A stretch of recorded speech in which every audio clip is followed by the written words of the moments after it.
सोमवार शाम नागपुर के कुछ पेट्रोल पंपों पर स्टॉक खत्म होने के कारण वे बंद रहे। इसके चलते जहां पेट्रोल उपलब्ध था, उन पेट्रोल पंपों पर भारी भीड़ देखने को मिली, जिससे नागरिकों में भ्रम की स्थिति पैदा हो गई। हालांकि मंगलवार को पेट्रोल कंपनियों की ओर से आपूर्ति बहाल कर दी गई है और सभी पेट्रोल पंपों पर पर्याप्त मात्रा में ईंधन उपलब्ध है। पेट्रोल पंप संचालकों ने नागरिकों से अपील की है कि वे घबराएं नहीं और अतिरिक्त पेट्रोल का अनावश्यक भंडारण न करें।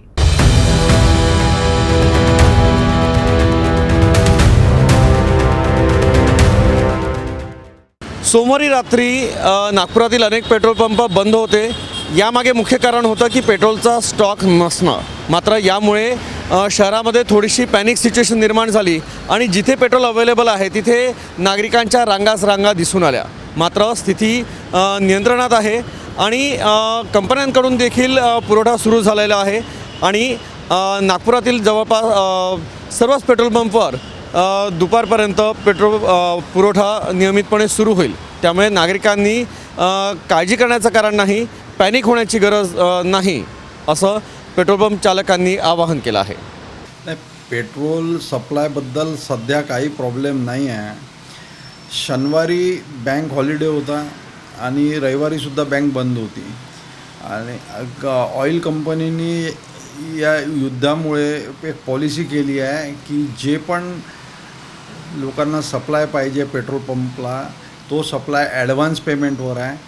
तर ॲडव्हान्स पेमेंट असल्यामुळे सोमवारी ज्या लोकांनी RTGS केला आणि मग तो रिफ्लेक्ट व्हायला 2-3 तास लागले, त्याच्यानंतर त्यांनी गाड्या भरल्या आणि आता त्या हळूहळू सर्वीकडे येऊन राहिल्या आणि ती स्थिती सुधारून राहिली।